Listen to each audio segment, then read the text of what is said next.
एक राजनीतिक दल विजु जनता दल ओडिशा रे दीर्घ 24 वर्ष शासन करला पर 2021 मसीह तार दलर कार्यालय करने की भुवनेश्वर महानगर निगम ठारू अनुमति पाइछि एवं से जमी मध्य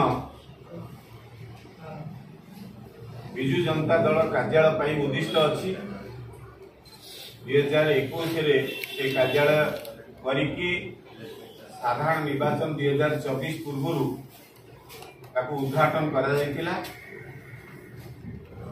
विशेष भाव में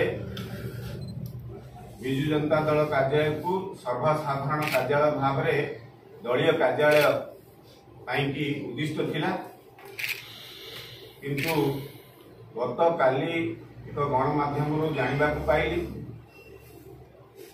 से कार्यालय होटेल रे परिणत होई।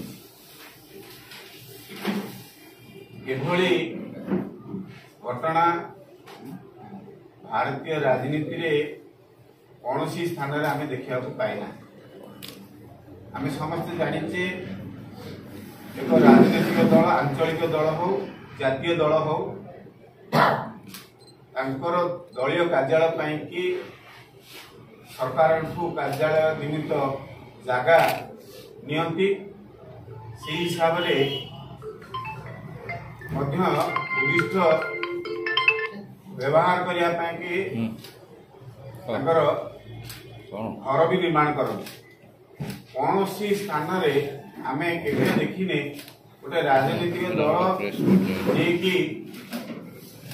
जे उद्देश्य रे कार्यालय उद्देश्य रे आनी होटेल निर्माण करिछि।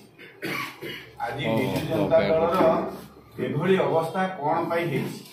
साधारण रे गोटे चर्चा आसुची जे विजु जनता दल सतरे कौन निश्चिन्न होगा जाऊँगी कि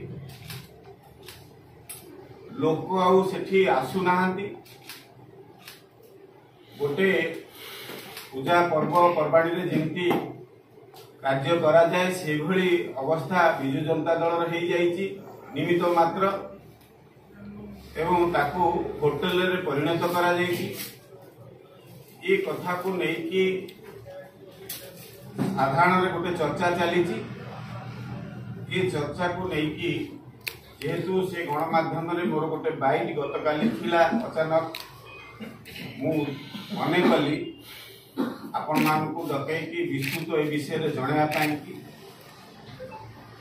कहीं ना जदि गोटे राजनीतिक दल तार कार्यालय पाई कि सरकार को जगह आनी पाई कि तार घर तैयारी करिछि तार मध्य अप्रूवल अछि तापर ये होटेल को परिचालना करुछि को उद्देश्य रे करुछि यह सर्वसाधारण चर्चा अछि। समस्त मध्य जानिया पाउछंती जे विजु जनता दल अवस्था एभली काहे की हैला।